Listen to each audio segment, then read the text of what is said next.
Bogamadogano mitpan mangrangama Norestai dano Manyong mangrangama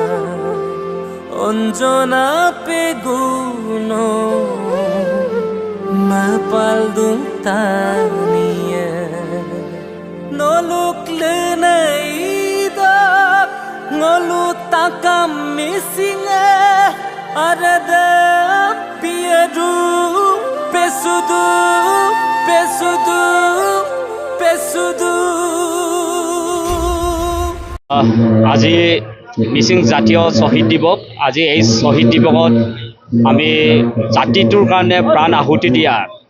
জাতিটোৰ কাৰণে তেজ দিয়া জাতিটোৰ কাৰণে প্ৰাণ দিয়া আমাৰ বীৰ শ্বহীদ আমাৰ বগামেদক নৰেস্থাইত শ্বহীদ অঞ্জনা পেগু তেওঁলোকলৈ আমি প্ৰণিপাত জনাইছোঁ শ্ৰদ্ধা আমি নিবেদন কৰিছোঁ আৰু এই শ্বহীদ দিৱসত আমি সংকল্পবদ্ধ হৈছোঁ যে মিচিং জনগোষ্ঠীৰ দীৰ্ঘদিনীয়া সমস্যা এতিয়াও চৰকাৰে সমাধান কৰিবলৈ বহু বাকী আছে আৰু এই ঐতিহাসিক শ্বহীদ দিৱসত আমি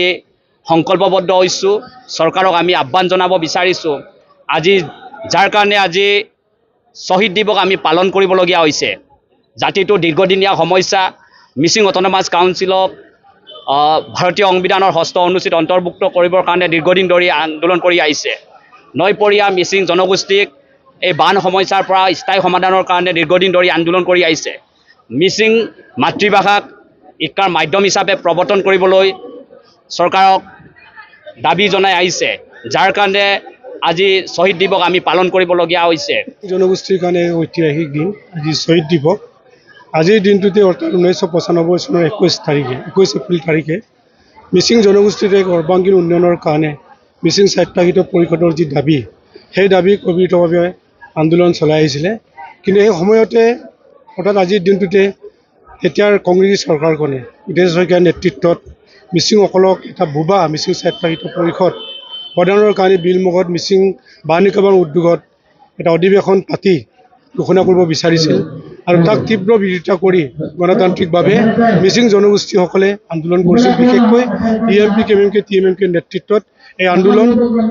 প্ৰতিবাদৰ জৰিয়তে চৰকাৰক আমি জনাইছিলোঁ যে এনেধৰণৰ বুবা মিচিং স্বায়ত্তশাসিত পৰিষদৰ যি প্ৰদান কৰিবৰ কাৰণে আপোনালোকে আগবাঢ়িছে তাক নকৰিবৰ কাৰণে আমি বাৰম্বাৰ আমি আহ্বান জনাইছিলোঁ তৎসত্ত্বেও তেওঁলোকে চৰকাৰে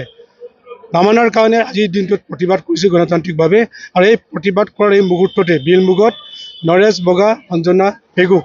সেই দিনটোতে তেওঁলোকে গুলীয়াই হত্যা কৰিছিল গতিকে আজিৰ এই দিনটোক টিএমকে মিচিং জনগোষ্ঠীয়ে শ্বহীদ দিৱস হিচাপে আজি পালন কৰি আহিছে।